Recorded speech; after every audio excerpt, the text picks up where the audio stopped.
Hello. Oh. And welcome. You're doing the intro? Yeah. This is my show. Today. Hi. Pushing Aris aside so that I can take immediate control of the mic. Oh. Because this is... Oh my god. This is my... It's not my day, of course. Obviously, it's not my day.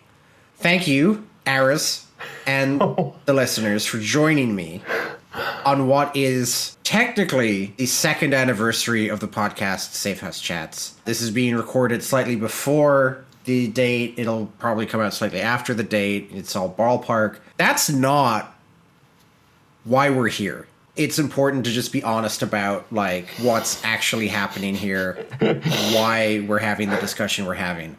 Today is also the 1-year anniversary of an unforgivable mistake. I don't even want to call it a mistake. It was a blunder. It was a blunder. It was a clanger. It was whatever it is you want to call it. But when using that language, that implies that I'm kind of like shirking responsibility for it. That, like, you know, it was an act of nature. I didn't mean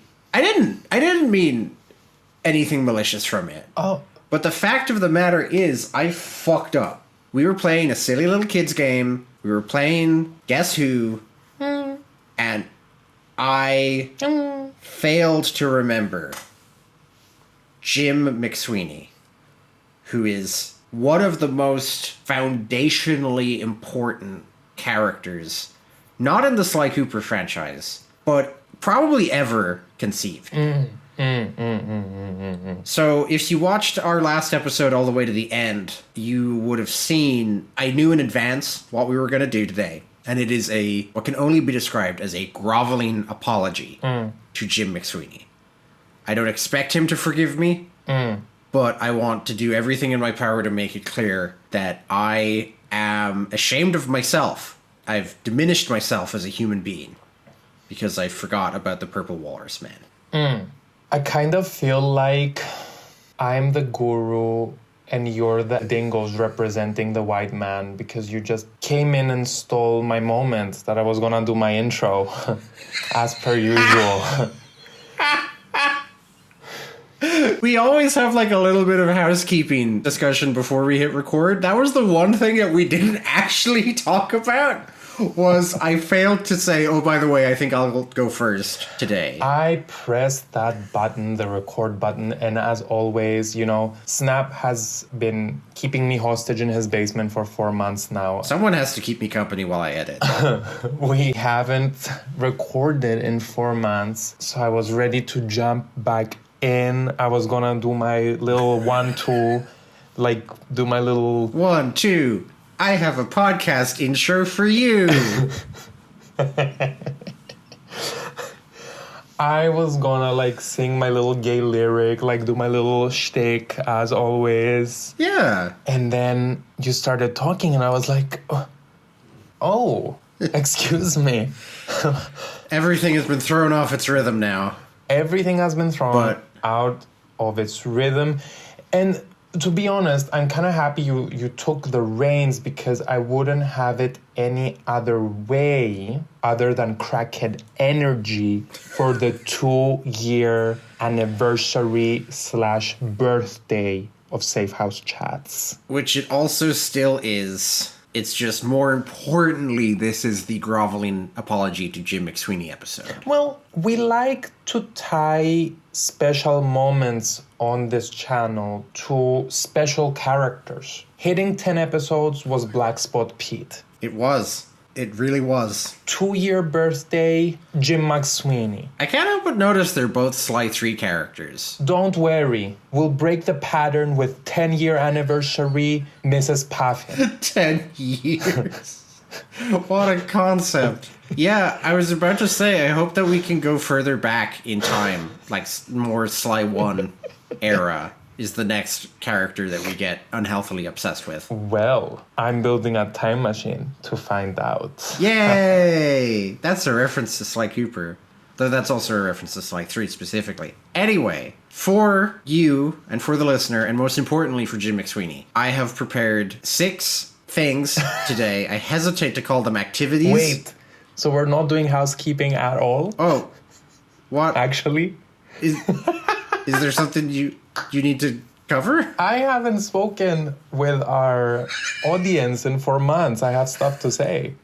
Okay. Namely, during our 4-month interval, I was walking to work one Saturday morning. Okay. My workplace is on a very busy shopping street. Mm-hmm. And as I was walking, it was very early on a Saturday morning. There were not many people around. But I did tilt my head to the side and had to pause at the sight, okay, Dr. Seuss, of someone who had a raccoon on a leash as a pet. Wow. Flummoxed. I am flashing back to visiting Tokyo nearly 2 decades ago now. It was the summer of 2007, and we were walking back to our hotel. It was pretty late, and I was just contemplating, like, wow, Tokyo at night feels a lot different and a lot, like, calmer and safer. Absolutely. Than any other city I've been in at night. Like, you can tell everyone is still just going about their business in a calm, polite way. Not to throw my homeland under the bus too much, but no major town or city in Ireland is calm at night. And I turned a corner, and I almost stepped on a tiny little paw because someone was taking their monkey for a walk. Someone had a little snow monkey type thing on like a string. It wasn't a leash, it was like a little piece of gentle string. And they both looked at me and just kept walking. So that feels like it didn't happen. This is the origin story of that guard from the pirate level that hates monkeys. That's a reference to Sly 3.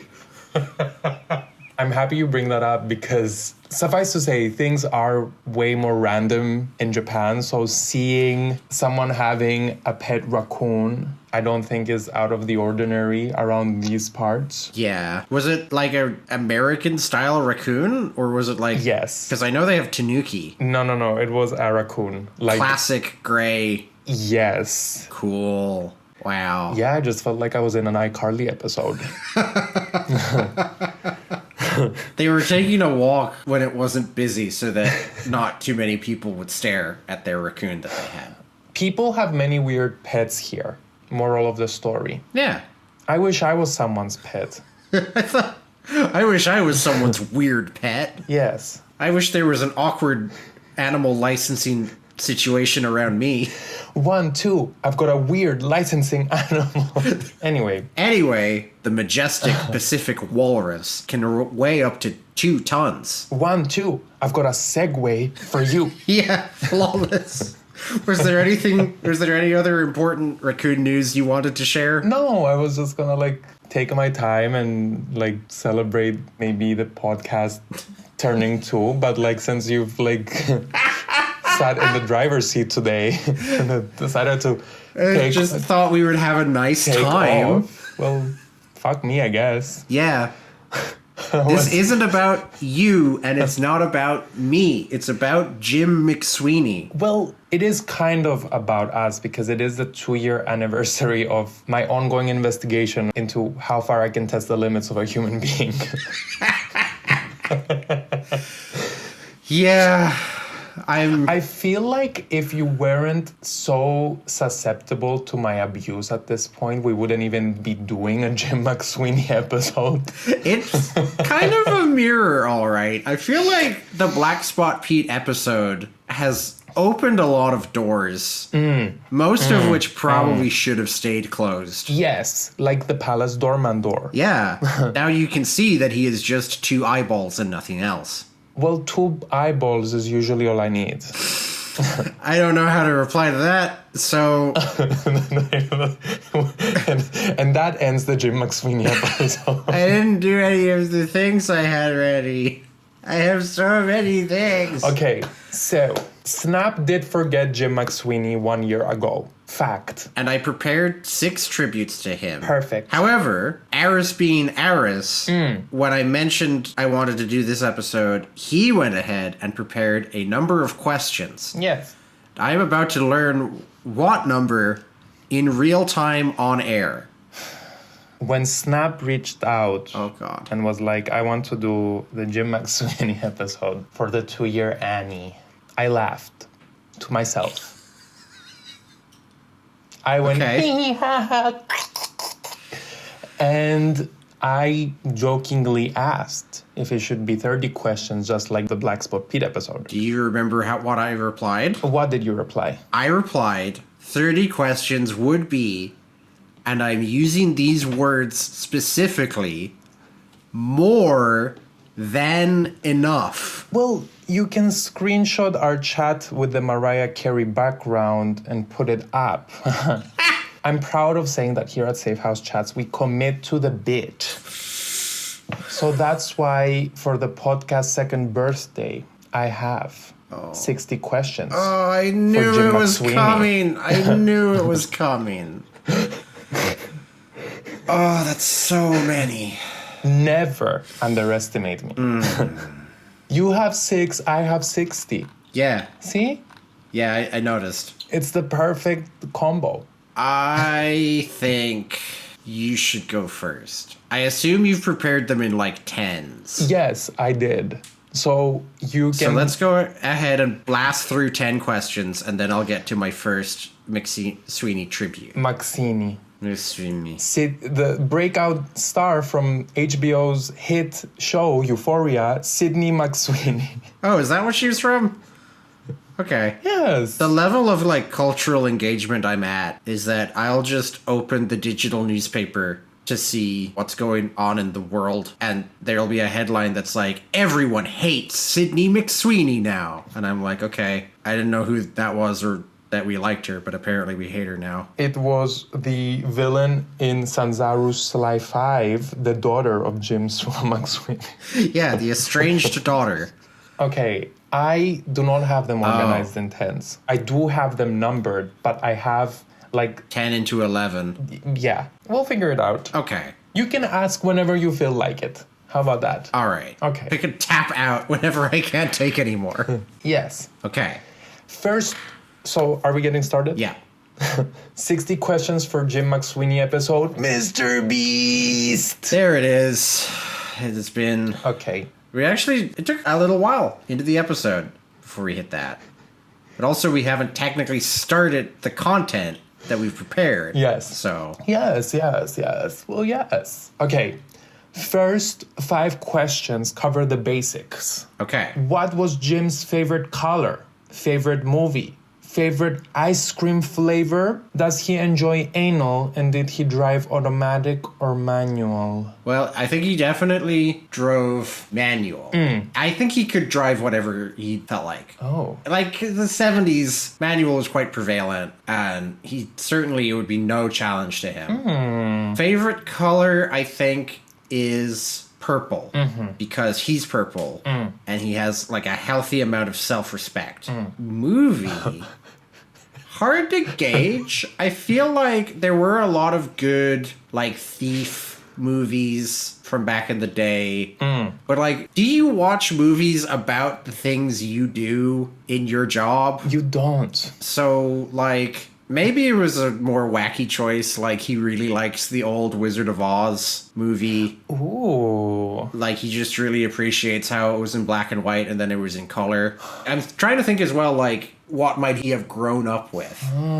And ice cream, I gotta say chocolate chip. And that's all of the questions in that. No. What's question 6? You know who else is purple but doesn't have self-respect right now? Dr. M? I'm staring right at him.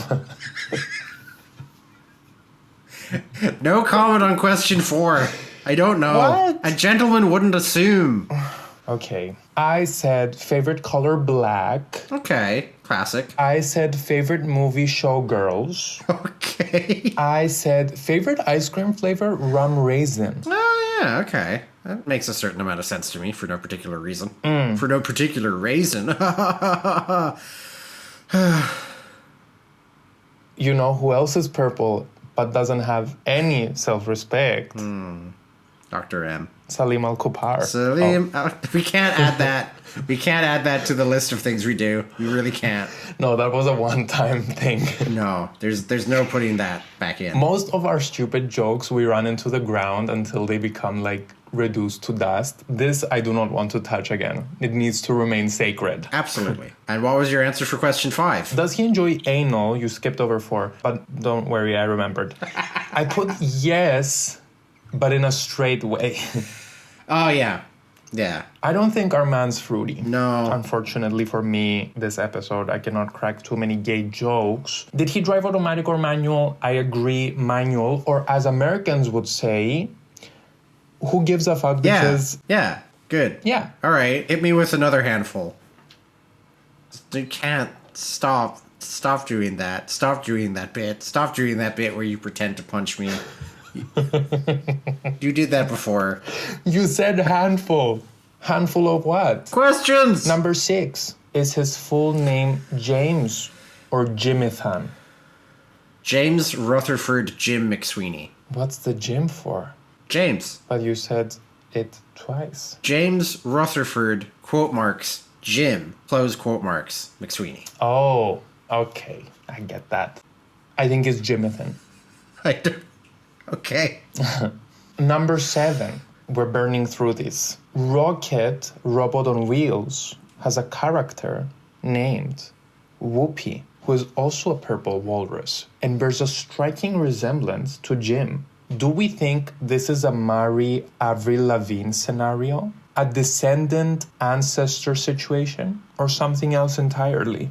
It could be a little bit of the second thing. I think it's more a thematic nod to Sucker Punch's previous body of work. You have to remember Jim McSweeney is, insofar as he has a relationship with Sly, it's that he is from the previous generation. He is what came before, and it's what Sly is building off of. So it makes total sense that Jim is Whoopi the Walrus, and Dr. M, he's kind of like a robot on wheels, if you think about it. Well, actually, upon doing my research, apparently Dr. M is paying another homage to another character. Oh, yeah? From that game. Oh, so maybe Sly's dad was a robot on wheels. No. We don't know that he wasn't. Connor was Jojo the raccoon. Right.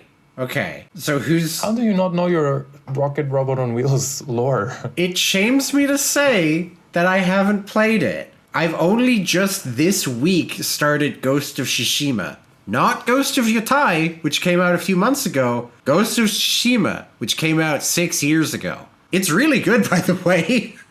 I'm really enjoying it. But it took me 6 years to get to it. Does it have a Rocket Robot on Wheels reference in it? Tsushima, I don't think so. Yotai does. Yotai literally actually does. You can find a mural of a raccoon in a little blue hat and a fox chasing him with like a knife in her mouth, and that's Sly. And then there's a horrifying mural of a human man on a unicycle that is like the colors of Rocket Robot on Wheels. I have to pull these up now. Look at this shit. Oh my god. It's kind of scary. Yeah, it is. No, thank you. Anyway. Rocket Robot on Wheels reincarnation, if you'd be so inclined to find out, would be Carmelita's gun. Okay. But only a true Rocket fan would know that. Sure. Okay. What's your next question? Well, I did not give my answer yet. Oh, I'm sorry. What do you think of the relationship between them? Not to become my co-host. Okay. Who I have just recently beaten up over the camera. But, heavy sigh. I think it's a Deltarune situation where when you close the lights. Yeah. That makes total sense. Wait, which one's which? See, Rocket Robot on Wheels is actually Sly Cooper's Dark World. Okay. Incredible that, well, I guess in Deltarune, the quote-unquote normal world has monsters and magic, and that's true of Sly Cooper as well.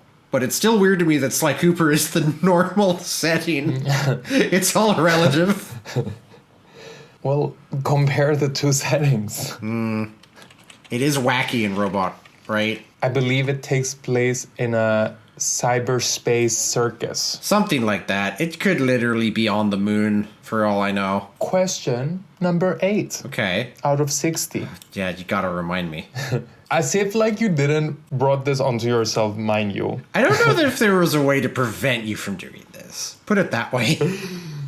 On a more serious note, I made a post on Tumblr a while back that basically described how jarring it is that Dr. Michael never brings up Clockwork in Slide 3. True. Clockwork was a huge stain on the Cooper legacy, so it's bizarre that he's never mentioned in the game. Okay. Did Jim know anything about Clockwork, or was he left out of the loop? I think it's pretty plausible. Jim... Normally, I would make a flippant comment. I would say Jim didn't know shit about fuck or something. Oh. But that's disrespectful to Jim McSweeney. And obviously the point is that this is the groveling apology episode. So instead, I'm going to phrase it as Jim was tragically left out of the loop in regards to Clockwork. Given that Clockwork did not kill Sly's parents until Sly's father was, basically retired, their thieving career was probably mercifully free of him. They didn't actually have to deal with Clockwork day to day, night to night.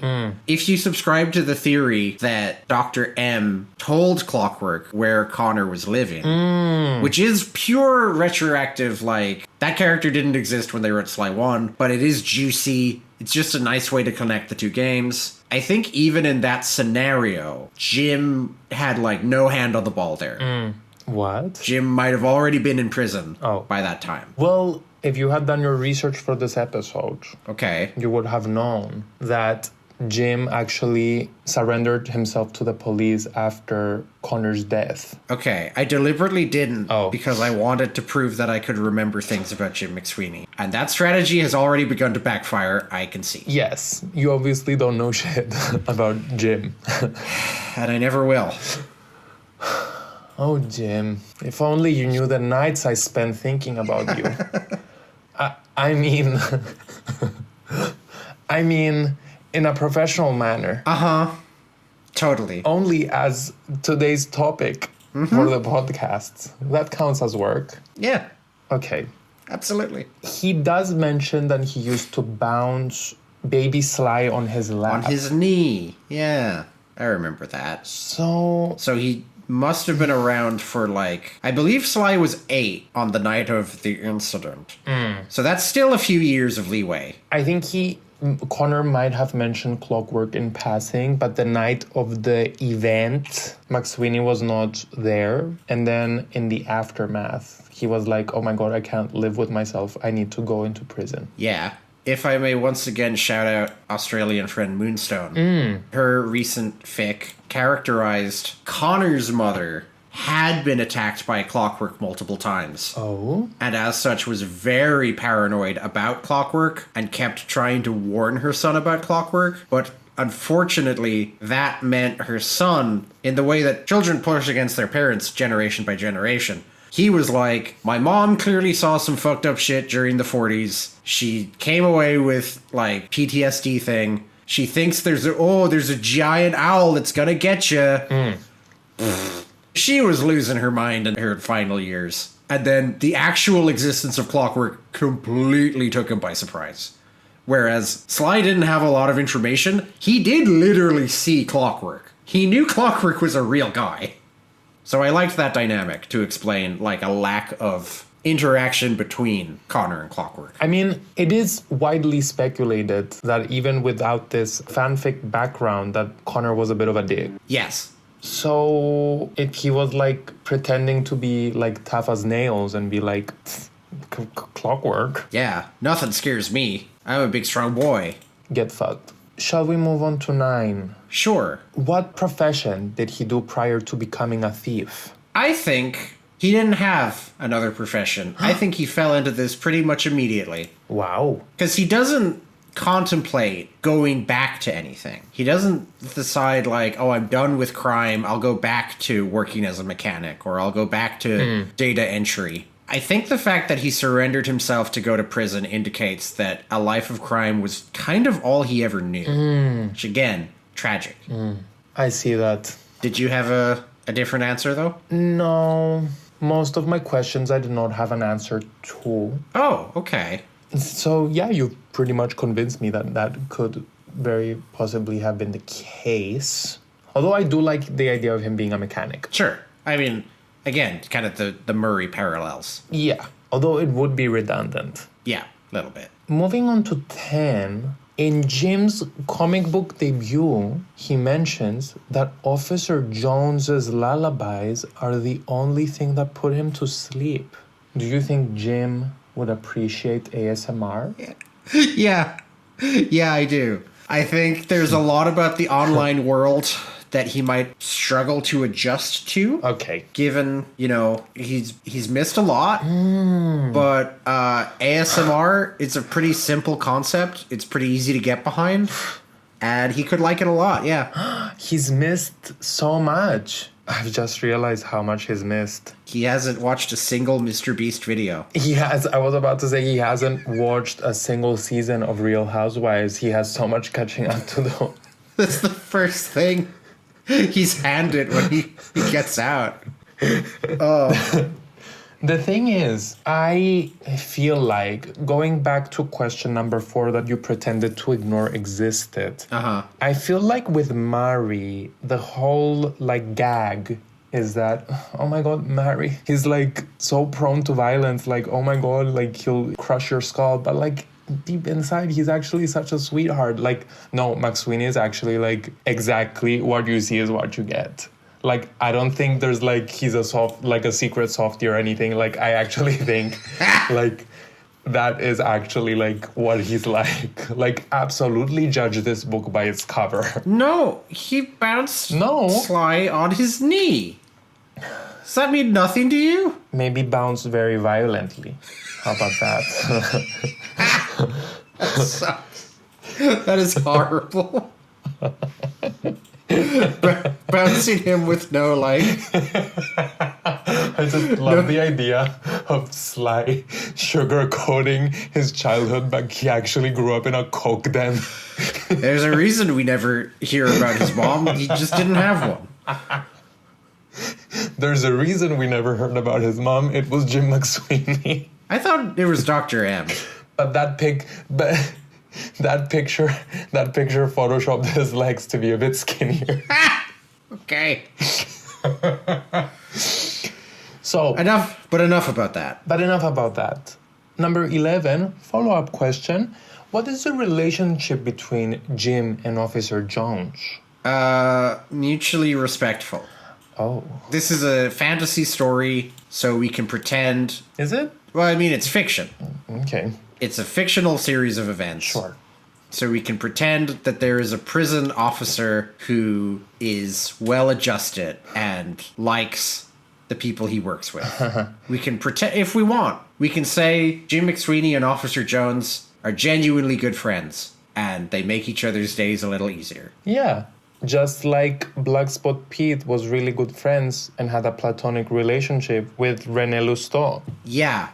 Sure. And Cantankerous Tim. Yeah, you had a lot of theories about those old pirates. Well, they don't call him Cantankerous Tim for no reason. Correct. They don't call him Cantankerous Tim. That's not his name, and no one has ever called him that. You're right. Why else would he choose to spend his life around seamen? There's no women in Bloodbath Bay, except lollygags, as we've discussed. You know what? 90 questions for the lollygags episode. Enough about... Okay, tapping out. Enough about seamen. Now that we've done more than 10. Deploy yours. It's a little absurd.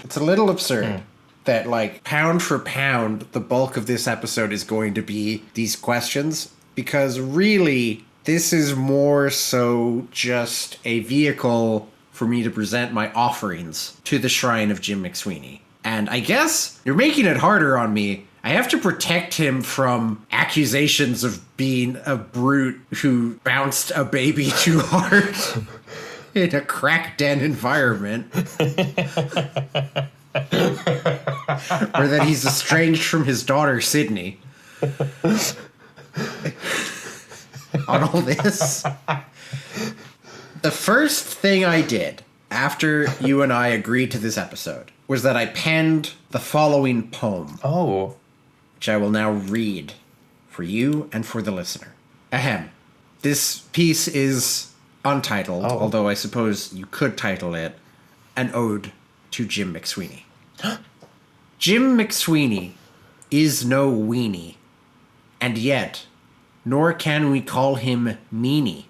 Oh. He brightens life, just like a genie, a magic greater than Houdini. I'd like to serve Jim a martini. Oh. I'd like to cook him some linguine. I'd even add some nice zucchini. And perhaps add aubergine. So here's to you, Big Jim McSweeney. Our love for you's not teeny weeny. You are as cool and hot and queenly as Black Spot Pete in a bikini. Yay. Screenshot of Gumshoe saying he loves teeny weeny dicks in his mouth or whatever that was.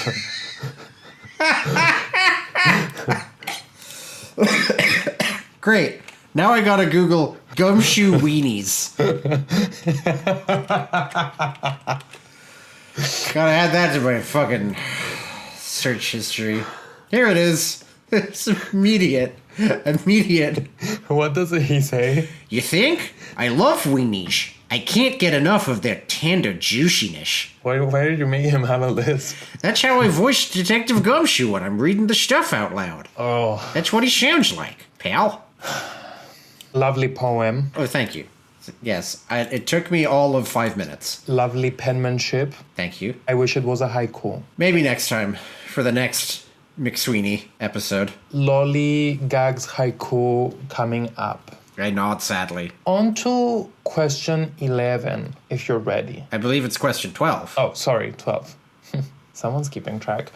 Yes. Choose one gang member from Sly 3 to replace with Jim, and I mean the extended gang. Yes. And because I know that's way too easy for you, you need to support your argument with logic. Okay. Well... I have a note that says, cut to Gumshoe saying, that's some beautiful logic, sir.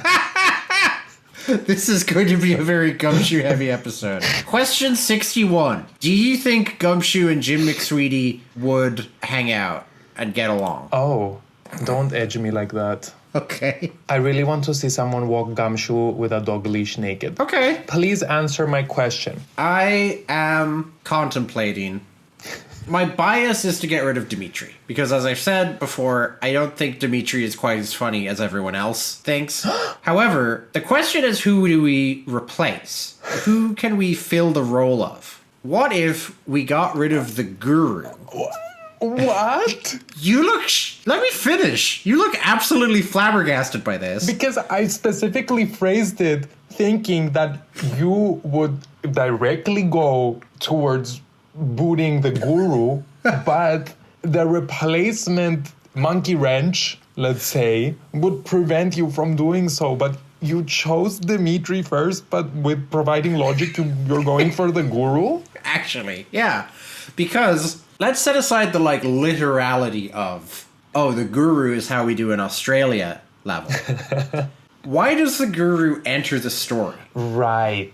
Because Murray needed guidance from a wise figure who was purple. Yes. And who is wiser and purple and better able to advise, literally to tell Murray how to get his shit back together? It's Jim McSweeney. He can learn from the previous Murray. True. Logistically, I don't think there's anything Jim could do that Murray can't do. So we have to look at it from that perspective of, well, what can Murray not do? And from there, it's a mentorship thing. You thought I couldn't excise the guru. Truly, that's some beautiful logic, sir. I fuck heavily with your answer, I'm sad to say. Moving on to question number 13, Mr. Aubergine. The Sly Cooper Wiki states that Jim is also known as Big Jim McSweeney. Yes, I've been calling him that. That's his... Called him that in the poem. That's his moniker. In today's social climate, do we think he'd have as many fans if he was skinny Jim McSweeney? The push for thinness is unfortunate in that I've heard people say that we did seem to be starting to make progress toward you can be whatever size you are. It's more important to just be healthy and to be happy and to be comfortable in your own skin. And then in trying to manage type 2 diabetes, they invented Ozempic. And a bunch of people who don't have type 2 diabetes were like, oh, great, now I can be thin the way that I need to be thin. True. And we've rolled back. Like Miss Decibel. Like Miss Decibel. Exactly like Miss Decibel would be the kind of person who would internalize that attitude. So I can only say that I would hope Jim McSweeney, in his wisdom, what he'd be able to offer the rest of us would be that knowledge that you don't have to be a particular size or shape in order to be worthwhile. That's an optimistic answer. I don't know if that's how it would shake out, but that's how I would hope it could shake out. Thank you. You're not doing yourself any favors by treating my stupidity with seriousness. I'm answering your questions. That being said, I would love to see a skinny Jim McSweeney. Oh, okay. For any particular reason? No, we've established the man is straight. Yeah. Unless you ask Officer Jones. But you know, prison makes you do crazy things, right? Sure. Speaking from experience right here. Yeah. Because you were imprisoned in my basement while I edited for 4 months. Yes. You chewed on so much moss. I kept it in my inventory. Yeah. Anyway. Number 14. Is Dr. Michael the reason Jim has legs, unlike a real walrus? This is an intriguing possibility. I think probably not. Because you have to remember this is the same story that features the Contessa. True. The Contessa was just born looking that way. I don't think there were anything happened to the Contessa. She just looks like that. 'Cause baby, you were born this way. Yeah. I don't think the Contessa would like Lady Gaga. I think Contessa would listen to Lady Gaga and be like, what puerile, childish positivity. Childish? True art recognizes the hopelessness of day-to-day life. I'm not saying she's right. I think that's what the stance she would take. Well, I would say to her, no matter black, white, or beige, Chola or Orient maid. Sure. Yeah, no, I think Jim is just that shape because that's a fun shape for a character to be. That's body shaming. No, I'm sorry. Okay. Number 15. You've said enough. Stop talking before you do more damage. That's Sydney Sweeney's dad you're talking about. It is, apparently. She dropped the Mac to avoid public scrutiny. That's why he's in prison. Well, mind you, she is right-wing. Yeah, that's why no one likes her anymore. Not because her dad is in prison and is a walrus. Number 15. I've gone to the effort of making an account on Fur Affinity to retrieve a rare piece of Jim McSweeney fan art. Wow. Cool. I told you I'm committed to the bit. Yeah, evidently. So, I would like to shout out the very friendly and generous user on Fur Affinity, WKD, whose account is linked in the description, and thanking him for allowing us to use his fan art of Jim. Great. Very graciously. Yeah, absolutely. I'm sending it over right now. Wow, cool. So, yeah, this is good. my question is, does it do anything for you? I like the tusks. Okay. Can I answer your question with a question? Yes. What are you going to do with your Fur Affinity account now that you have a Fur Affinity account? Maybe post pictures of fruit. Okay. I don't know.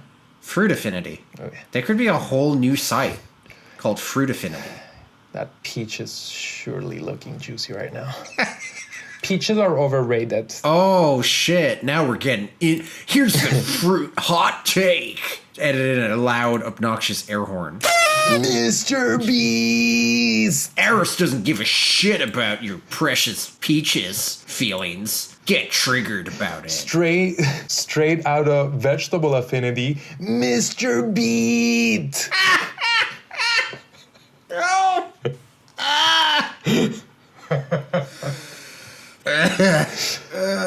Moving on to question number 16, which is also referenced in the Sly Cooper wiki. Okay. I would like to know, how did Jim break his left tusk?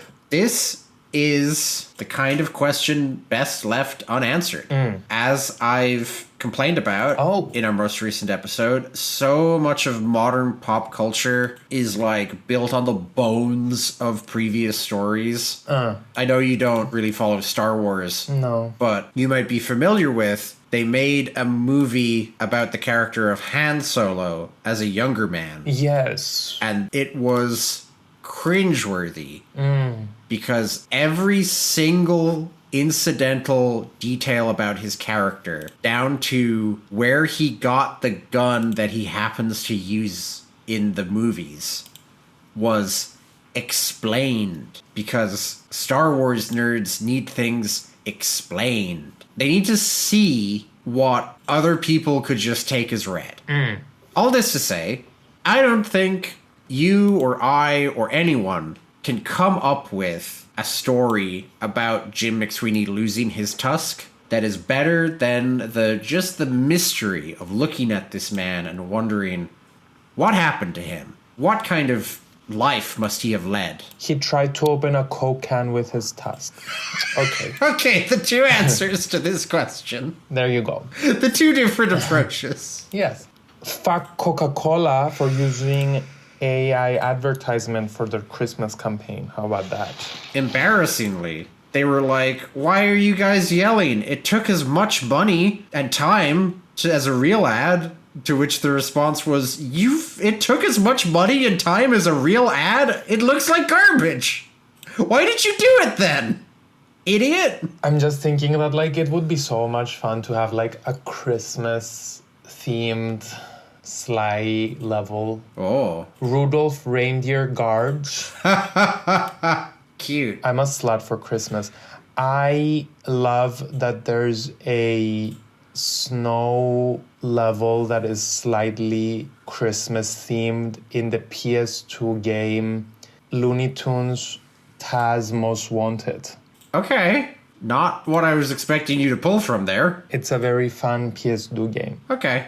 Take your word for that. It's a bit janky. I imagine so. Yes, but it's very fun. Moving on, question number 17, which I actually do have an answer for. Okay. But I'll let you go. Let me go. Oh, thank God.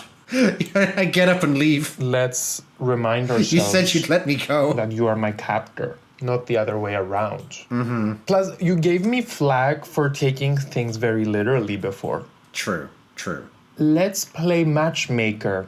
Who would be an ideal partner for Jim? Well, the question you always have to ask here is, do you want someone similar or do you want someone different? Do you want someone who will like mesh or someone who will like challenge you in good ways? Well, that depends on what Jim wants, no? Yeah, I think... Let's swing for the fences. Miss Decibel. Let's begin Miss Decibel on her journey of healing that she needs to go on by setting her up with a true gentleman who would be able to appreciate her and not just the fact that she is fat. Thieves in Time acknowledged. It took 2 years, but we're finally here. If anyone could fix Thieves in Time, it's Jim McSweeney. You know it. We both know it. He could do what others can't. That would be the most abusive couple ever. Connor would be like, I'm so happy Jim agreed to babysit Sly while we go out tonight. And McSweeney and Decibel show up and Sly is crying because he doesn't want to be left alone with them because Jim bounces him too hard on his knee.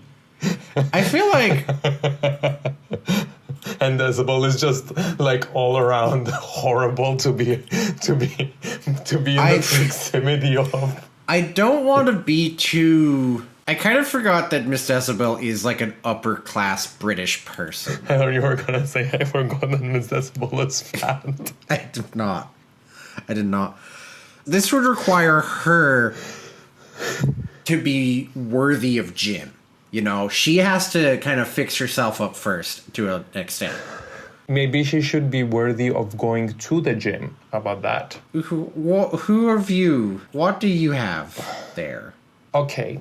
So I did not write this question having an answer, but once I wrote it, I could not shake this idea that popped up into my head. And I didn't even connect the dots at the beginning. I was like, oh my God, I can so imagine them together. And then I considered that person's profession that made it even better.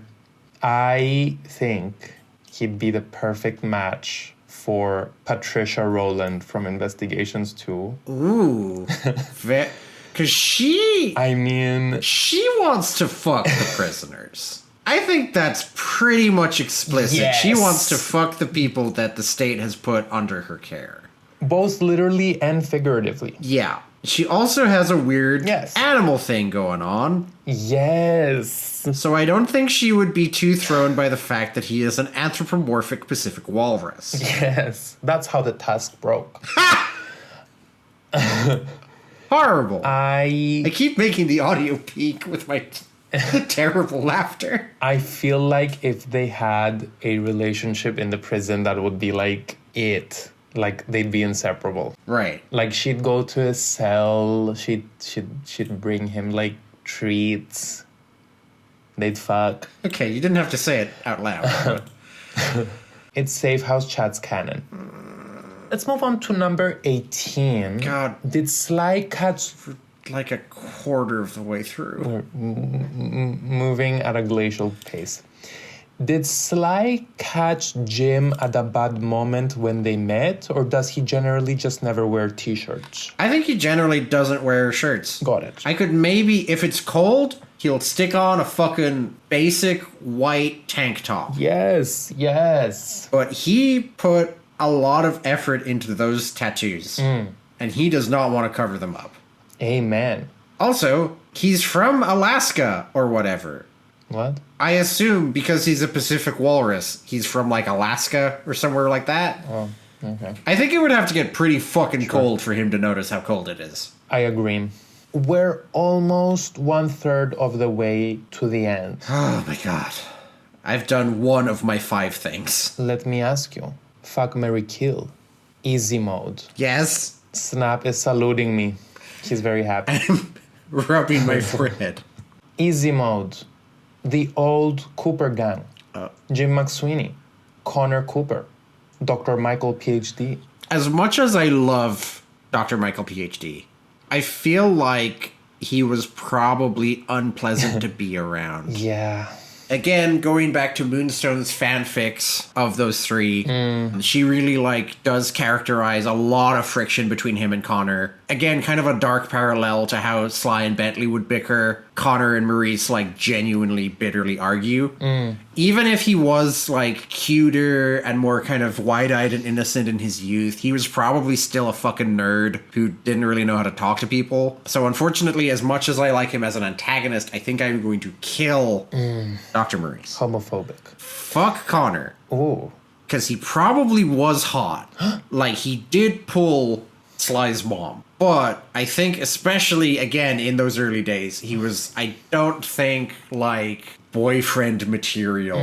I think there was a whole character arc that we didn't see. That's what I picture that event as. And obviously, marry Jim McSweeney. Oh. Because he's husband material. Look at him. Easy. You'd probably forget to go to the altar with him, you stupid bitch. You didn't have to even get married. It's as long as it's in your heart. We'd elope. Yeah. Okay. Easy mode indeed. No worries. That's beautiful logic, sir. What about you? What about you, detective? How would you play this round of fuck, marry, and kill? Fuck Jim McSweeney. Okay. Because, hello, have you seen that fan art? Yeah. Kill Connor because I've never done well with alpha type men. Yeah, I get that. And marry the only on that list. Hello. Listening to Mariah Carey together. I feel like Dr. Michael is a kind of guy or kind of gay where like with whoever he'd be coupled with, they'd go on a like very gay curated vacation. Yeah. And they'd be looking for a third to join. We noticed your vibes from across the bar. Yes. Just nothing oral with him. I love saying stupid bullshit in that voice. It's one of my favorite things to do on this podcast. I get giddy because it also sounds like Blaze the Best, but let's move on. Are we ready for your second question or offering? Okay, yeah. So I wanted to take a kind of artistic track here because I started with the poem. Poetry, as you could probably tell from how good the poem was, is one of the things I do. I am literally an award-winning poet, and that sounds like a joke, but it isn't. What else is art? Drawing. Drawing is art. And as well, I feel like it's important for us to involve the listeners. Oh my god. So please... He's rallying the troops. Here's a moment. If you want to go get some paper and a drawing implement, myself and Aris are both already set up. I told him to have paper and pen to hand. We're going to do a drawing tutorial. Oh my god, yes. I am going to talk you through how to draw Jim McSweeney. And we're all going to draw Jim McSweeney together as a tribute to our favorite Pacific walrus. I'm trying to contain my excitement. You wanted me to draw with pencil? Well, I mean, no, we're not going to use pencil. Pencil is erasable, just like your memories of Jim. We're going to I have a pen in my hand. We're going to accept any mistakes that happen. This is a monument. Maybe you should take a knife into wall. But for now, we'll just practice with pen on paper. Let's go. So, first off, we're going to draw a big circle kind of in the middle of the page. Okay. I have never done a drawing tutorial, but I know that it's about doing the shapes. I'm just going to talk while we do this. You, the listener, have the luxury of pausing. Aris will do his best to keep up, I'm sure. Okay, so big circle or oval in the center? Circle, because I've already drawn a circle. Okay, big circle. Big circle. Now, above that circle, we're going to draw a square, like a kind of rectangle-y square, and then we're just going to connect the wide part of the circle to, like, the bottom of the square. I've connected them already. Okay. Then we're going to take, so a little bit... a little bit below the square, with there's a connection. We're gonna just kind of a fat arc on either side, like another arc. Yeah, like a curve. We're gonna do two curves on either side, just for a little bit. Then we're gonna do another kind of ovally circle on both sides. Then we're gonna do the same again, just extend that out again, so that we have like 4 lines with an oval in the middle on either side. And then we're gonna draw a really good hand. We're gonna just draw a hand. That's the thumb, and then 4 fingers, and that connects. And then the same again. I'm pretty sure I've put the thumbs on the right side. Then we are going to, at the bottom of the big circle, don't actually have to do much in the way of the crotch region. That's just not what he's shaped like. We're going to draw a rectangle sticking out of the bottom of the circle. And then a second smaller rectangle sticking out of the bottom of that rectangle. And again, we're doing this on either side. And he actually has pretty simple to draw shoes. He appears to be wearing like regular loafers. So just draw loafers. You know what loafers look like. Now we've got the shape of the body. This has come out super well for me. From there, we're just gonna add, for some reason, Much like how Homer Simpson has an MG hidden in his head for Matt Groening, Jim McSweeney's nose is two M's overlaid for some reason. Maybe for Madan, comma Dev. His mustache has three sides to it. It's a bit Robotnik-esque for all of our... I know we have a lot of Sonic fans in the house. As you look at him, the tusk on the left is the fully developed one.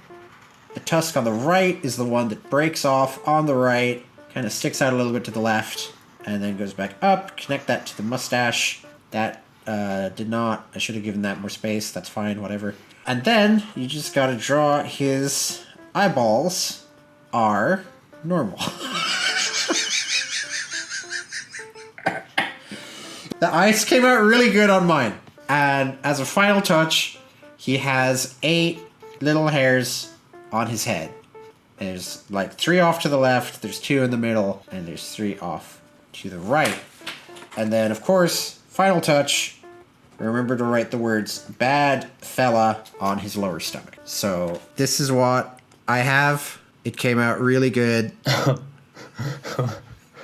I'm holding it up into my camera so that it can stare into Aris's soul. Yeah. Can I see yours?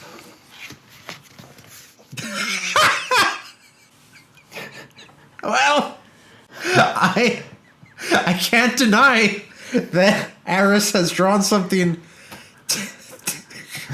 technically superior to my offering, but you know what? What I drew came from the heart. Okay, I love how this came out actually, and I have no regrets. You drew McSweeney. I draw his bad bitch. Yeah, his good bitch. Oh. Post your drawings in the comment section somehow. Maybe recreate them in ASCII. Sly can't even spell ASCII. It's a reference to Sly 3. Okay, I'm gonna have to go frame this. You hit me with your rapid fire questions now. Okay, that was good. Thanks. I'm still just admiring. He looks like a Homestar Runner character. He's so proud of what he's made.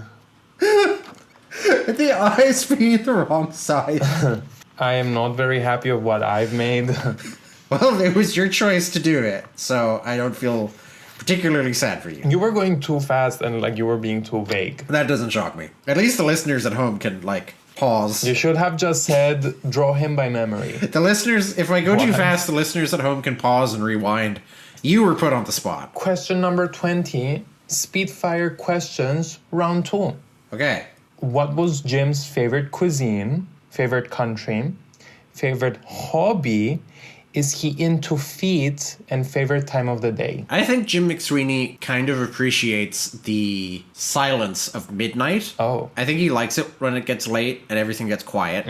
I don't know about favorite country. That's an interesting one. I don't know if he's like particularly patriotic for the United States. He does live in a prison. He had the opportunity to like see the world, which a lot of Americans don't get. True. Assuming he is American. Assuming he is American. I think he is Alaskan, but I don't think there's any hard evidence of that. I think that's just something I decided for myself. Okay. I'm going to just take a fairly simple answer and say Italy. I think he liked visiting Italy. Okay. Not into feet. Hobby, reading. This is explicit. He likes reading. He says he doesn't mind being in the prison because the prison library is good. Put a pin in that also. 2 pins, even.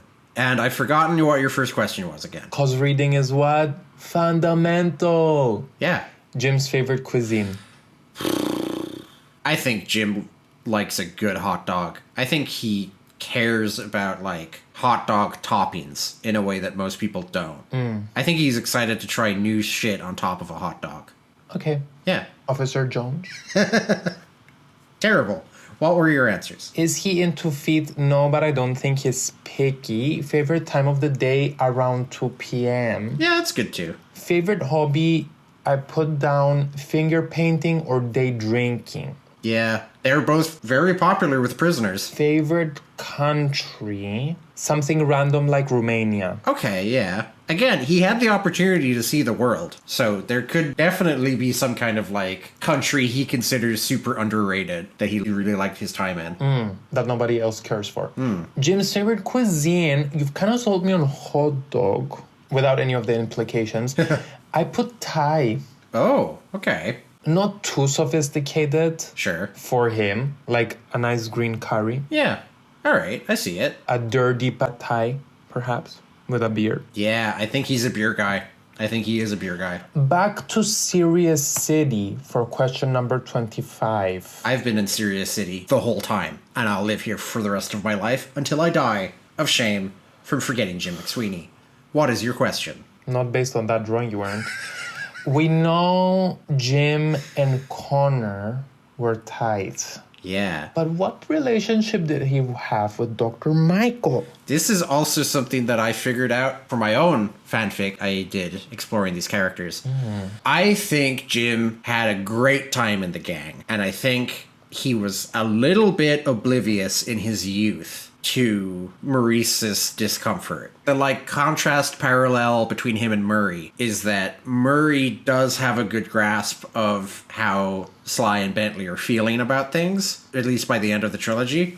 Jim thought that the way Connor and Maurice argued was just guys being guys. What a lively place to work. He thought they were all buddies ribbing each other. And he didn't fully understand until, years later, looking back over it, that, actually there was a lot of genuine friction there. Oh. I think he liked Maurice well enough. Maurice saw him as, if Connor is a high school bully, McSweeney was the big, dumb kid behind the high school bully, just laughing along with the jokes. Maurice did not like him. I can see that. Yeah.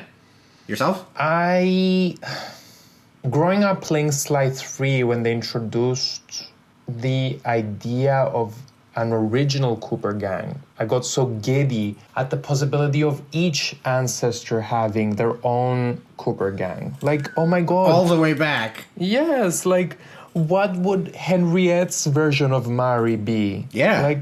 Ooh, I can't wait. But the more I grew up, I kind of realized that that's a bit corny, and I feel like the reason Michael has such a difficult time stepping into Bentley's shoes and connecting with the current Cooper gang is because that was not his reality or the version of the Cooper gang. It'd be nice if they were all friends, but I don't think they weren't. That's why he thinks when Bentley's no, we're friends. Yeah. He doesn't believe Bentley. He's projecting. Yeah, absolutely. And considering Connor might have also been a douchebag, I think that they were just... Well, Connor and McSweeney might have been tight, but as a trio, I feel like they could have been more like co-workers. They did not have video game nights. No. Or ordering Chinese takeout or hanging out in the Safehouse. You would end up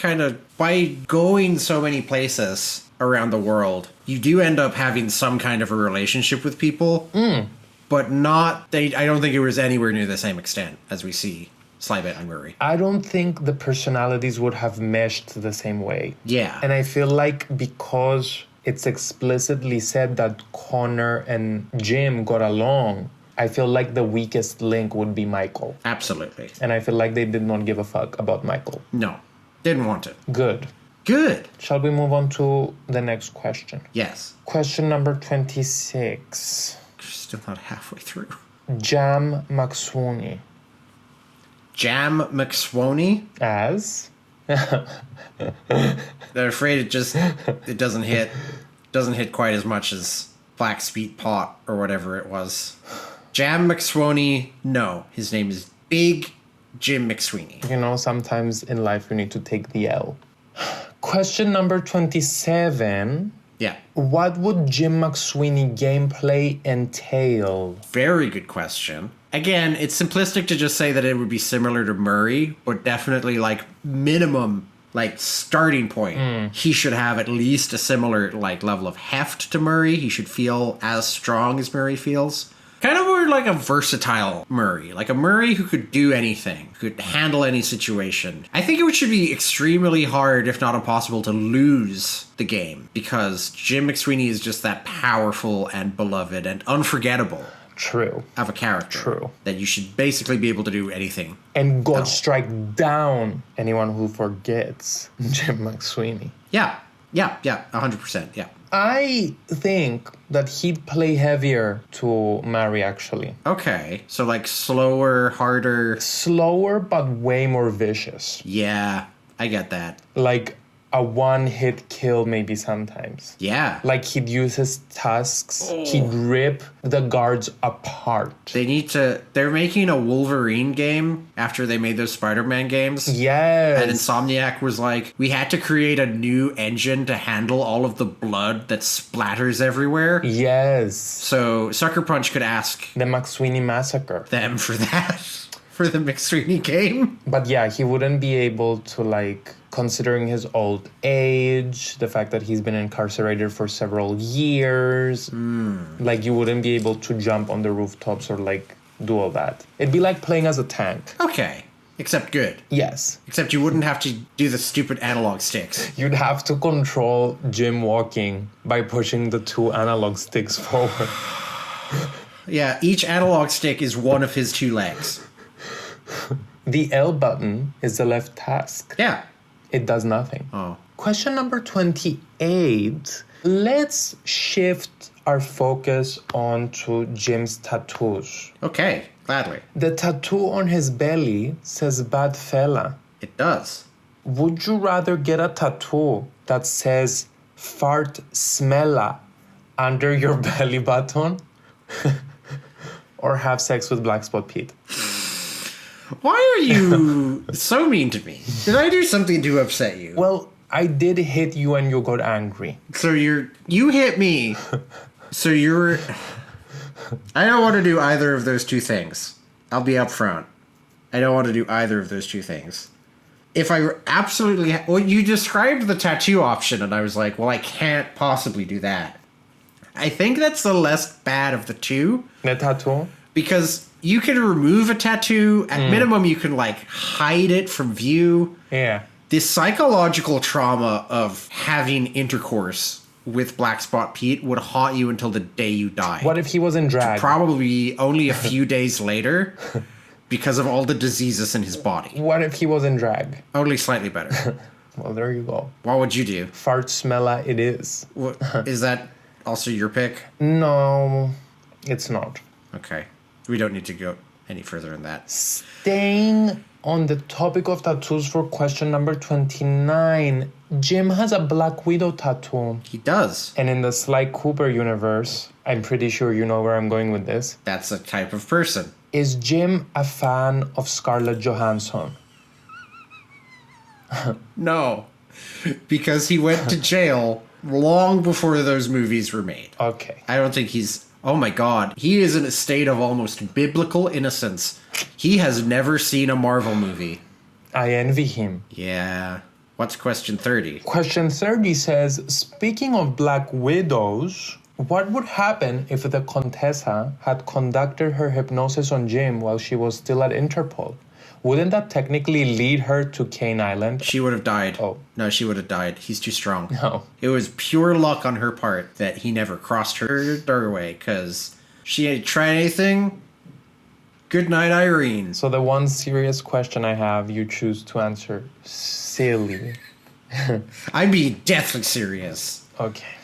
Who would win in a fight, Contessa or Jim McSweeney? No question. Contessa ain't shit. Well, that's how he lost his task. He would have put her in a cup and slid a postcard under the cup and carried the cup and postcard out to the window and thrown her out. No question. Where would the postcard be from?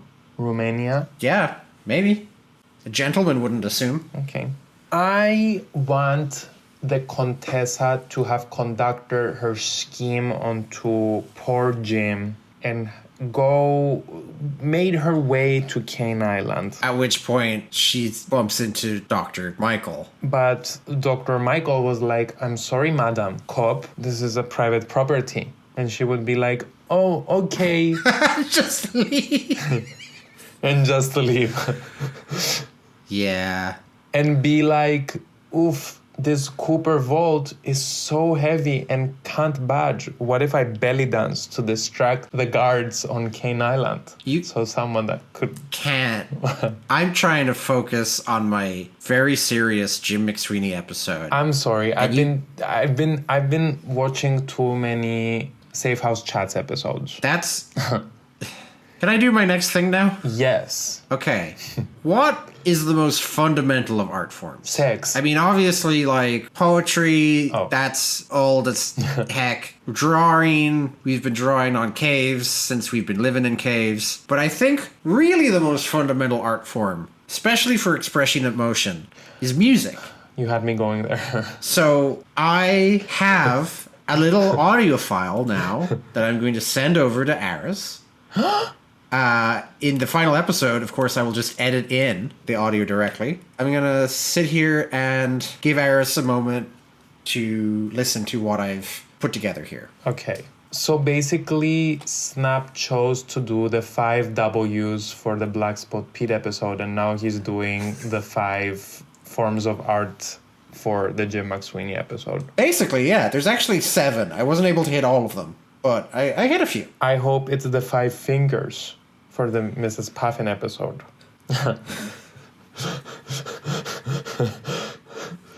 No comment. Here is... 1 minute and 33 seconds. I'm sorry it wasn't longer. Like, what do you think, we're recording a podcast or something? Okay, I'm hitting play. Then I met this guy, McSweeney.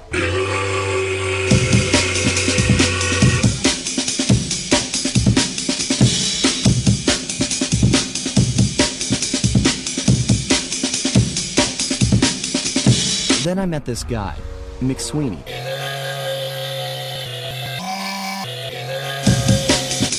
This guy, McSweeney.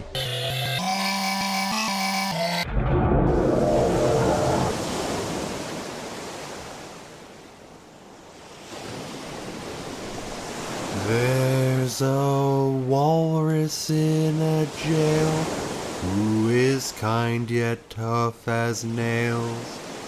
And there's no one who could fail to remember him. When I see him, I am glad. He is basically Sly's dad. And he's great. A light that cannot dim. Don't forget McSweeney, Jim.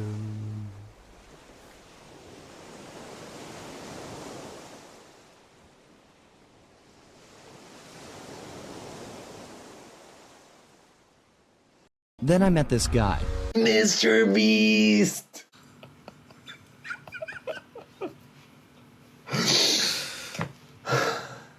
Up until the last second, I was contemplating suicide.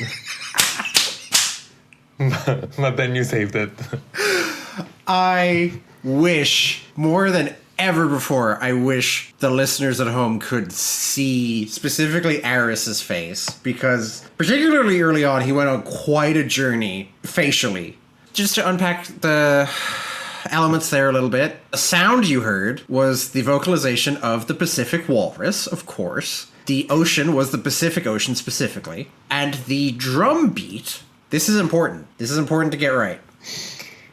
The drum beat is the Amen break, which you have heard in countless songs starting in the 1990s onward. It's basically one of the most sampled things of all time. It's from a 1969 track, Amen Brother, by the Winstons, which was a mixed group of black and white musicians. The drummer was named Gregory Coleman. He hit this cool drum beat and then had no idea that it became so sampled and so well known. Didn't get a fucking penny off of all of the use it saw, and eventually died homeless in 2006. Oh my god. So that's a bit of a bummer to bring up, but I felt like thematically, in terms of people being forgotten, I couldn't fail to mention that. As if the audio file wasn't depressing enough. Like, what the fuck is wrong with you? It's just, we have to remember where everything is coming from. Also, Jim McSweeney is in Sly 3. Also, Aris sent me something in reply. Yes, I sent you what is the closest thing I can imagine to my reaction. So you can put it up for everyone. I think Aris really liked it, going off this. That is what you should show everyone so that they can visualize what I look like listening to the audio file. Great. You know, you asked me what you did for me to be asking you these questions. Well, Upset. I think it's pretty self-explanatory, honestly. Let's move on to question number 31. Also, the absolute, cucking without you to do all of this without me being able to participate. Yeah, it took a lot of time to make that. Here's my song for Jim McSweeney. 1, 2. I've got a Jim McSweeney for you. Ba-da-ba-ba-ba-da-ba-ba-da-ba. Ooh. Okay, that's pretty good.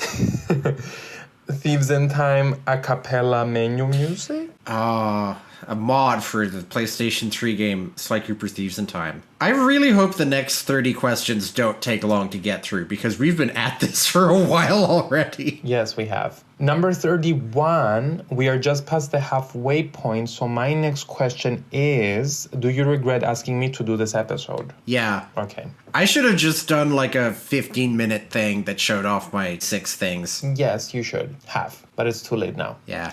Number 32, after their meeting, Jim offers Sly a sandwich he was saving under his pillow. What was in that sandwich? Nutella. Ooh. Yeah. He's all about getting the fat content in efficiently. Because he's a walrus. That's his prerogative. Oh my god. I think pastrami. Okay. Number 33, how did Jim meet Connor? That's a legitimately interesting question. Yes, it is. I do not think they all met in the same orphanage. Oh. I had given thought to Michael. I think Dr. M was recruited, because he was running out of money. Like, he wanted to do research, but he was under a lot of student debt. He fell into crime that way. Nice. Jim, as we've established earlier in this episode, I think was in crime since before he was even 18. He doesn't have any other background. Oh. Maybe he was a hired goon for a mob boss that Connor was going after. And however it shook out, they ended up working together, and the rest was history. Beautiful logic there, sir. Thank you. What's your answer? Grinder. Number 34, as revealed in Sly 3. Stop pointing that shit at me. I'm Jim McSweeney, and I'm your best friend. We're never gonna end this episode if you continue. You're right. Snap thinks he's a Contessa and he's trying to hypnotize me with his drawing of Jim McSweeney. The priority is to get through the rest of this as quickly as possible. Please, continue. As revealed in Sly 3, Jim McSweeney was Dr. Michael's friend and team member. Who has the worst teeth? I think Jim McSweeney has magnificent teeth, Okay, whereas Dr. Michael probably isn't looking after himself very well. yeah, his teeth are fucked up. Yeah. Number 35, just like in Undertale, your actions have consequences. Follow-up question, would you rather Dr. Michael give you head or the other way around? Well, we've just established his mouth is bad. So, the other option doesn't sound good either, though. You know what? He gives me head because as much as I love his voice, as much as his voice is funny to me, I don't want to hear it in that context. Okay, shredded salami. Number 36, do you think Jim is serving a lifetime sentence or will he eventually get out? I think he'll get out in time. Okay, in time for what? Real Housewives of Beverly Hills season 38? Avengers Doomsday. He could catch up In time. Jim McSweeney released from prison before GTA 6. I don't think he's in there for murder or anything. No. I think it's just a lot of larceny. Yes. So he could be released, especially with good behavior. Murdering Patricia Rowland's pussy, maybe. Uh-huh. Please continue. Number 37. If he were to get out, what would be the first thing he'd do? I think he would look up Sly, because I don't know if he has other family. I don't know if he has anyone really waiting for him, but he would want to make sure that Connor's kid is doing okay. Okay. I think he'd do something stupid and go back in. Okay. That's a pretty depressing answer, but I can't argue with the cartoonishness of it. Like in the prison parking lot. Oh. Number 38. Did you know Jim is the only character in the series to not have a 3D model or a voice actor? I mean, it depends on how you define it. That's not the question. Winthorpe The also question is, did you know? does not. But can you know a fact that isn't true? It is a fact because he's the only member in the video game series. Oh, yeah. Like, Winthorpe doesn't have that shit, but he's not in the games. Okay. The more you know. I guess I hadn't thought about it, so no, I did not know that. Number 39, we're going on to Fuck, Marry, Kill Medium. The theme here is purple characters. Okay. And finally, you just mentioned him, Winthorpe is one of the options. Okay.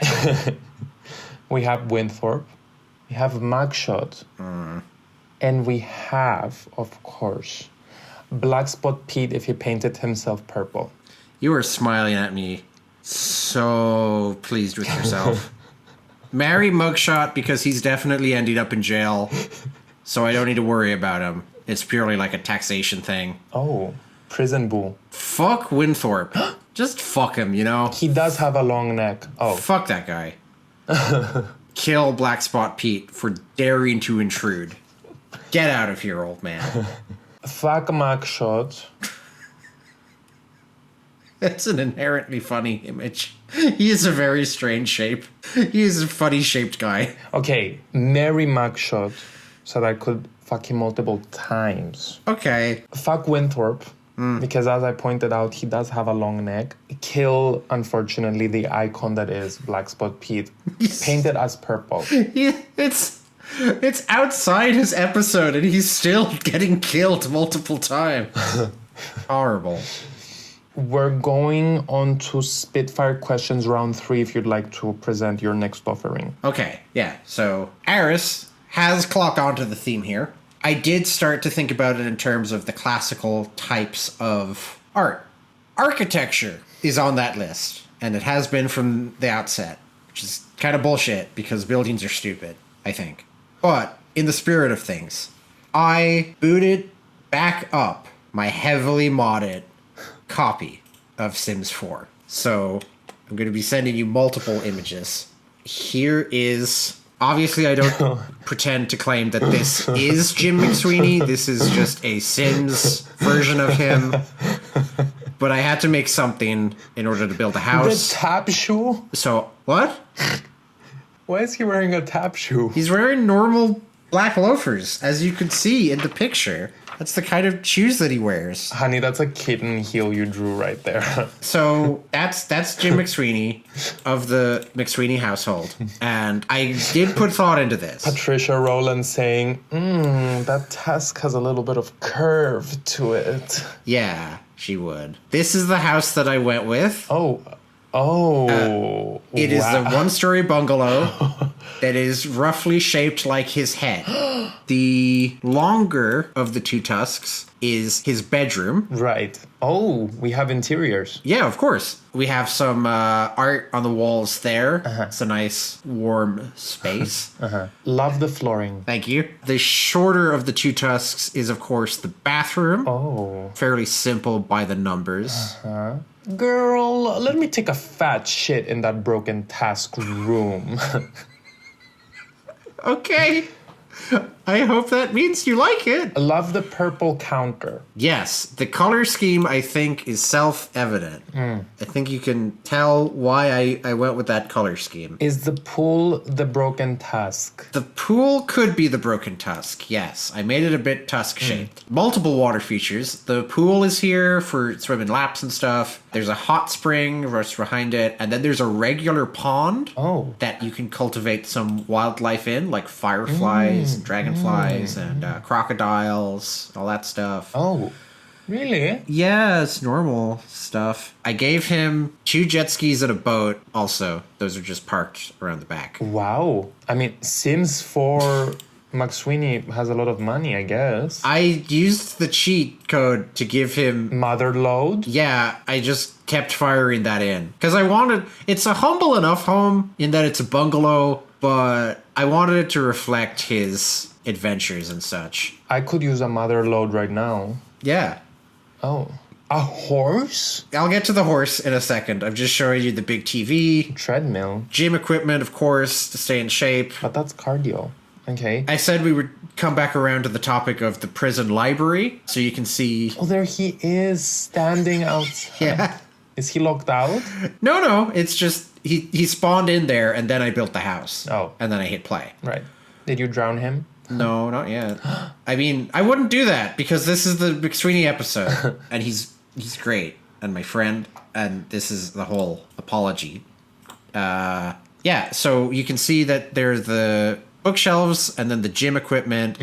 This is his kitchen with the door to the bathroom. So the statues, whenever I build a house in The Sims, I always end up with a whole bunch of empty space. Right. Because I'm not good at architecture.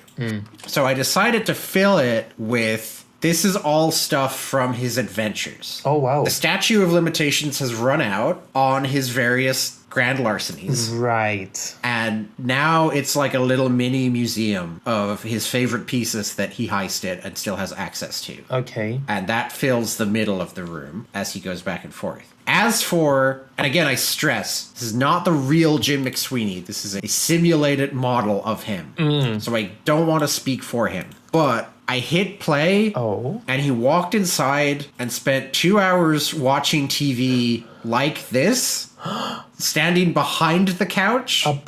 So I was worried that I had... And the theme of the TV show is prison. And it was a law crime drama where a guy went to prison, which I don't think was great timing. I was worried that like I put the couch too close to the table or something and he couldn't use it. I was about to say. But once the movie was over, he picked up a book from that bookshelf and sat down on the couch. Oh. So he just chose to stand like that for 90 unbroken minutes. Okay. Anyway, that is... The name of the property is Casa Badfella. Oh. And Casa Fart Smella. No. I hope he enjoys... This will be waiting for him when he is released from prison. Bachelor pad. Absolutely. Exquisite content. Thank you. Thank you very much. I'm glad you like it. I am quite speechless. Does that end the tour? That ends the tour for now, yes. Sims 4 is sure is a video game that I have access to. Yes, it is. Hit me with those rapid fire questions. My tusk fell off. Okay. Spitfire questions, round 3. What was Jim's favorite beverage? Favorite day of the week? What flavor shampoo did he use? Favorite article of clothing? And favorite season? Season is spring. I think he's a Hope Springs Eternal kind of guy. Feeling the warmth start to seep back into the world. The authorities just arrived at Snap's house after he sent those Sims 4 screenshots. Those harsh Alaskan winters, they always give way eventually. Favorite day? Friday, baby. Simple answer. Favorite beverage? A good, strong beer. Oh. I've forgotten the other two again. Shampoo flavor and favorite article of clothing. I don't think he cares about shampoo because he has, again, as you can see on the diagram, he has 8 hairs. The mustache? I guess he might want something for his mustache, though. Yeah. Just whatever works. I don't think he cares too much. Whatever's cheap at the supermarket. And favorite article of clothing is obviously his jeans. Skinny fit. Only article of clothing. Favorite by process of elimination. The top show? No. The jeans. Oh. Favorite beverage, chocolate milk. Okay. Again, I can see him going for that, like, that hit of calories to get you through a cold evening. Favorite day of the week. Unfortunately, I have bad news. I would say Sunday. Ah. Okay. Like, he doesn't get the nuance being a thief. Yeah, it wouldn't matter to him. No. What flavor shampoo did he use? I feel like he was more of a bar of soap kind of guy. Okay. Just rubbing it into his face. Yeah. Just whatever you do, don't drop it. Okay. Favorite article of clothing, gloves. Okay. He doesn't... He didn't want to catch eczema. Favorite season, summer. It calls for not wearing a t-shirt. Okay. That's a reasonable inference. Yeah. Question number 45. If Jim was an Ace Attorney character, what would he be? I think he would be a funny witness. I think he would be reticent to testify because he thinks if he goes into a courtroom, he will somehow end up like back in jail or with like a longer sentence or something. But he knows something that is vital to the case and he needs to be coaxed out. And ultimately, he's like a friendly enough presence. I fully see that. I guess the other answer is Patricia Rowland's boy toy. Patricia Rowland's 58-year-old boy toy. Wow. You said it. It's your idea. Okay. Not your phrasing, I grant you, but Please give me credit. yeah. I fully agree with you. I think he'd be a wacky witness. I think his breakdown would be how he lost his task. Oh, yeah. Let's move on to question number 46, which is a sequence of 3 somewhat related questions. Okay. How would Sanzaru, rest in peace, handle Jim as a character? Badly. Oh, okay. Well, that's the answer. Yeah. I think they would be like, oh, he's from the before times? Then he would say a bunch of stuff that you can't say now, and it would be even more offensive than their regular characters. Which is regressive and simple-minded, because just because someone was from an earlier era doesn't mean that they weren't, forward-thinking and full of love. Sanzaru Jim McSweeney. Let's talk about 9/11. Sanzara Jim McSweeney says an honest-to-God slur. Just straight up. When Mari is begging Bentley to put him into the belly dancing outfit, Jim McSweeney would just say, "Shut up." Ugh. But it would just keep playing the dialogue as if nothing else happened. Yeah, he would just be in the mix doing that. Sanzaru's Jim McSweeney hates women. Yeah, unlike other Sanzara characters. that would be them writing a character that hates women on purpose. Like, that would be them going out of their way to do that.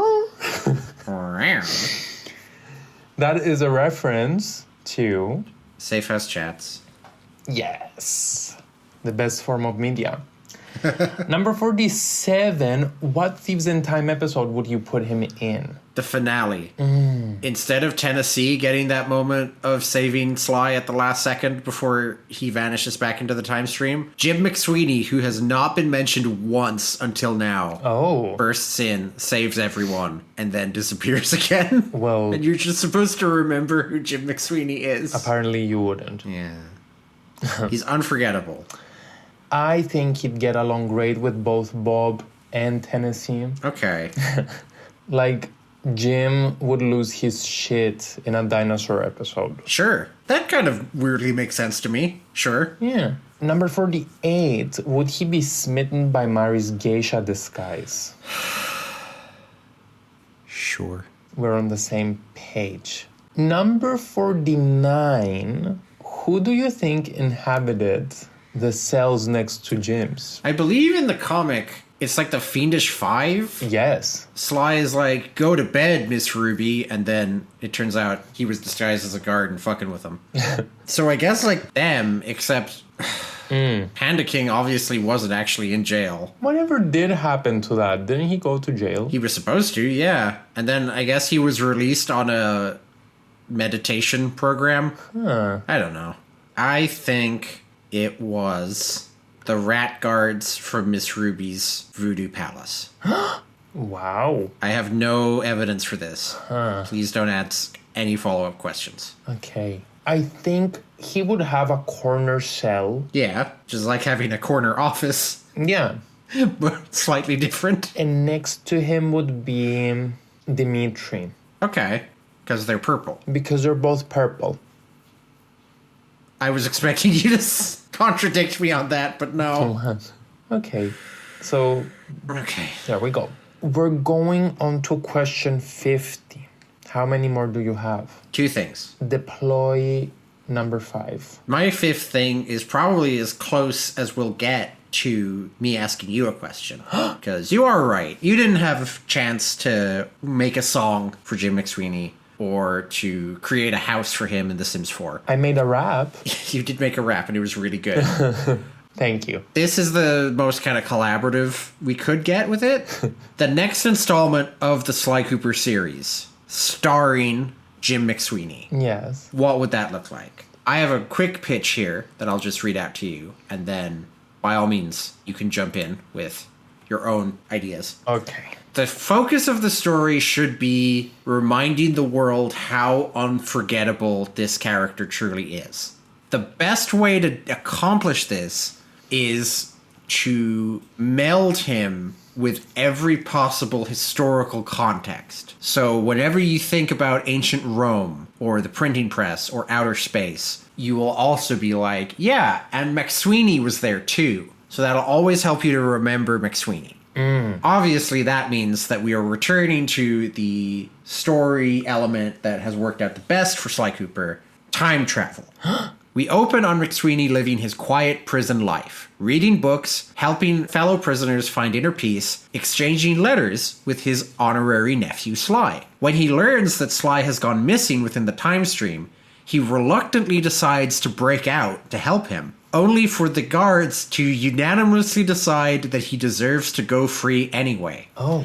They give him all the money in their wallets and a free gun before he takes his cool motorcycle out on the highway. Trusting that Sly's friends have already looked everywhere else, he decides to begin his search on Cane Island, only to discover that his former partner Maurice has barely survived the cave-in. In an ironic twist, a blow to the head gave Maurice actual amnesia, and he does not remember the decades he spent as Dr. M. McSweeney's new priority is to nurse his old friend back to health, which he does, but as soon as he has improved enough to sit up, Maurice asks him what's going on, and says that, well, obviously, he wants to help Connor's missing son too. McSweeney must carefully balance helping Maurice regain his memories against the urgent mission to find Sly, rebuilding his relationship with Maurice from the start, and navigating the choppy waters of resentment as they roll back in like the tide. A bunch of cool stuff happens, and there's probably at least 2 dance numbers, but ultimately McSweeney does find and rescue Sly from Egypt, and he in turn decides to retire from thieving and make McSweeney the new leader of the Cooper gang. Eris is blinking at me. I think in wonderment? I think he liked it? I hope he liked it. Riveting. Yay! Ooh. What if Thieves in Time was good? Easily accomplished if it was about Jim McSweeney. If we had done the ranking episode, but Thieves in Time was about Jim McSweeney, there would have been nothing in Winthorpe's tier, because I would have remembered all of it perfectly. Word for word. Moment by moment. Why is Winthorpe catching strays right now? He should be lucky we're talking about him at all. Oh. 90 questions worth for the Winthorpe episode. No. No. I have no edits. Sometimes the first draft is the final draft. Great. I nailed it. As seen with Thieves in Time. Yeah, it worked for Thieves in Time. Okay. I want McSweeney's next outing to be a Patricia Rowland dating simulator. All right. With or without full nudity? Well, it's a choose your own adventure, so you can be in charge of that. Yeah, I think it's good practice to just have a toggle in the options. As we've established, Sucker Punch would be unfortunately handing Jim to Sanzaru in this scenario. So I think it would unfortunately include nudity. No, this is some team who may or may not be Sucker Punch picks up. Obviously, I don't trust Sanzaru with a pitch this good. Goes without saying. A pitch this good, Patricia Rowland dating sim, should be made by Sucker Punch. You're right. Yeah. Drop whatever samurai shit you're doing right now. Get on the phone to Capcom. Don't let them highball you. You know they aren't using a single character from the Investigations duology. Fact. It can't be that expensive to buy the rights to Patricia Rowland. Or Fifi Lagarde. You mean as she's going now. Fifi Lagarde, I was about to say. Yeah. We haven't mentioned that until now. We've just been saying Patricia Rowland. Well, that is her name. We're rounding the home stretch now. There's 10 questions and one thing left. Oh, Jim, would you like an extra 10 minutes in the recreation yard? Jim moans in this game. That was me moaning. You know that was me moaning as I die. Oh. Number 15. We've established that Dr. Michael is a colossal Do you think Jim would approve of this if he knew? I think you're right in saying he's probably oblivious and was oblivious at the time. I'm going to say he was maybe be more uncomfortable with it before going to prison, and after going to prison, just like having that time to reflect on life and its inequalities. I don't think it would really bother him. He knows that there's bigger issues in the world. Enter Officer Jones. Enter Officer Jones. Don't mind if I do. Yes. Number 51, if Jim was a member of the current Cooper gang, would he be more useful in Sly 1 or Sly 2? I think he would kind of diffuse the plot of Sly 2 because he would be able to just see through all the horse shit. Oh. Sly would come back and he would be like, haha, Neela likes me. She wants to hang out with me. And Jim would be like, now hold on, son. You only just met this woman. And Sanzaru's Jim McSweeney would be like, never trust women. No. He would take a more like fatherly approach. Like, you have such a long running relationship with Carmelita. Are you moving a bit fast with this Neela character? And he would be able to like, because a lot of the problems in Sly 2 come down to the gang is simply three young men being buffeted by the winds of fate and this big conspiracy that's bigger than they are. Nothing is bigger than Jim McSweeney. He could destroy the Claw Gang by himself. In Sly 1, he could take over. He and Murray could trade who's driving, and both of them wouldn't be as tired. Okay. I think he'd be more useful in Sly 1 because he'd be able to connect and talk with the Walrus guards. Oh, yeah. Also, he could seduce Miss Ruby. Yes. Now we're getting somewhere. That's how he broke his task. Fuck's sake. 52. Do you think Jim made anyone his bitch in prison, or was he someone's bitch? I think Jim McSweeney is above such things. And also, a gentleman never assumes. I think when he got in, he was someone's bitch, but after Officer Jones's death, he... How's he gonna go to sleep now? He eventually became the prison pimp. That was the villain origin story, Officer Jones's death. Oh, poor Officer Jones. Number 53, the Sly Cooper wiki states that Jim's weapon of choice are his fists. Does this even mean anything to you? I think that's just an assumption based on the fact that he isn't holding a weapon, but of course he's not holding a weapon. They don't let you have those in prison. We don't know how he carried on back in the day. A gentleman never assumes. Okay. Number 54 was Jim into fisting, by the way. No. Okay. Gentleman never assumes. Number 55. Who would win in a fist fight, Jim or Murray? Ooh. I think Jim is actually even bigger than Murray. Like, using Sly to scale. Yes. Murray, of course, is younger and has a weird range of abilities now. I think it would be narrowly fought. If Murray wins, it's purely because of the age handicap. If they were the same age, I think Jim could win. I feel like it would be like Invincible versus his dad, where like Jim would easily outpower Mari, but in the end, even if Mari was on his last breath, like Jim would like, the humanity would strike him down. Yeah. And he'd be like, what have I done? Yeah, this is real. They wouldn't fight. Energy. Who would win in a fight? I don't know. I think they would be friends. Number 56, Jim is known among the fan base for his sick tattoos. Does he have a tramp stamp? I think it's entirely possible that he ended up with a tramp stamp, not fully realizing that's what that was. Oh. As you can see on him, he clearly wanted a lot of tattoo real estate. And he saw a lady with a tattoo at that juncture of her body, and he was like, oh yeah, I could fit something down there. Oh. And he asked a tattoo artist to do it, and the tattoo artist was like, this guy is fucking huge, I don't want to question him. It's a cool skull. I think I could also fit something down there. Number 57. Come on, home stretch. Would Jim get along with Carmelita? No, I think he would find Carmelita off-putting and scary because she is a cop with not a bone of flexibility in her body. And Jim is an older criminal who just wants to chill. Unstoppable force meets immovable object. Basically. It's almost lucky for him that he's already in prison. Question number 58.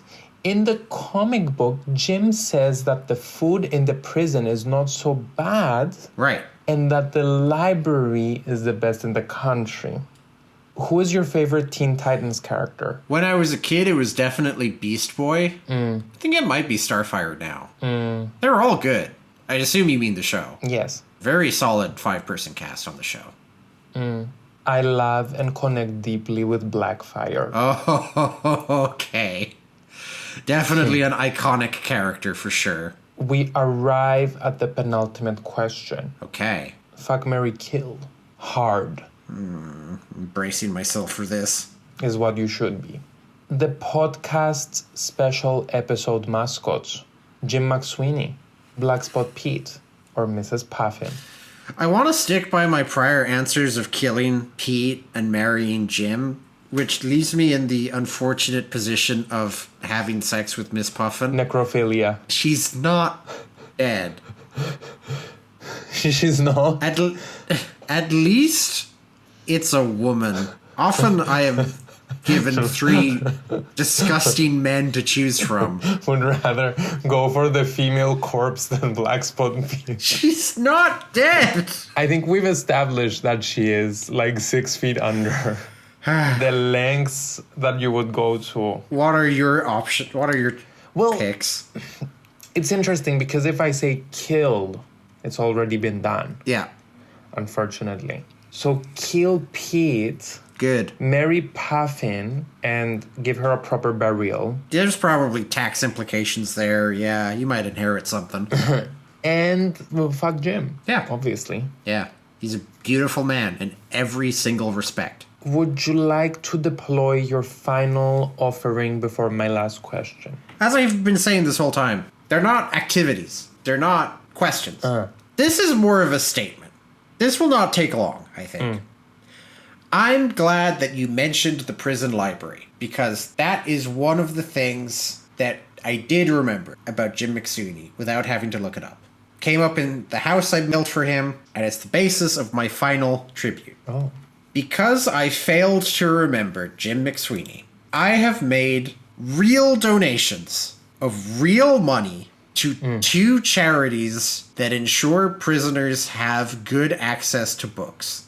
I have just sent Aris a small screenshot to that effect. It's just the donation receipts for Haven Distribution in the United Kingdom and Books to Prisoners, which operates in Seattle in America. Oh my fucking god. I think this was a good move because obviously it's not wasted money. This is money that's going to a charity. But also, I made a mistake on my Sly Cooper podcast, and now I've lost real money.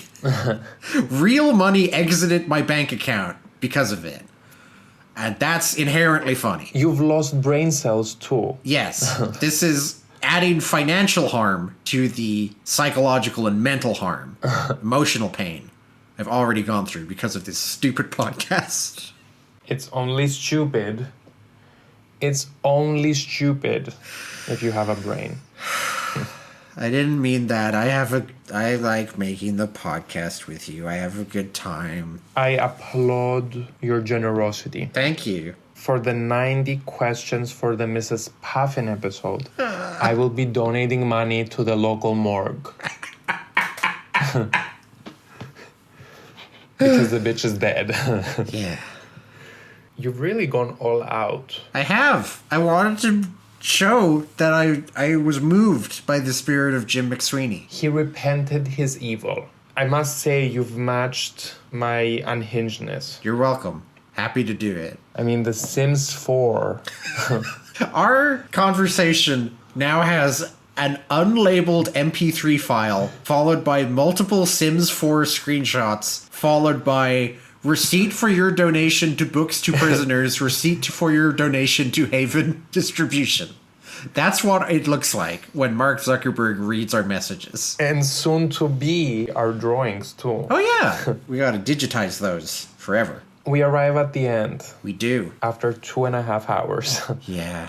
Or like 3. I love how when Snap was done with our second tier episode, he was like, I said, let's record, but I don't think we'll be making the exact day of our anniversary, which is 8th March. And Snap was like, oh, it's just the Jim McSweeney episode. How long could that take?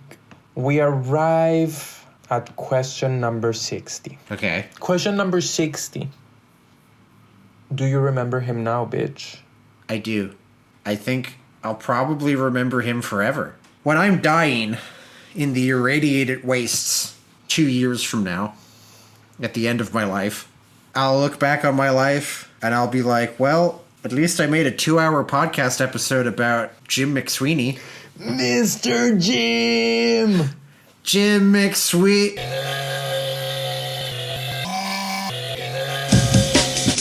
This guy. McSweeny.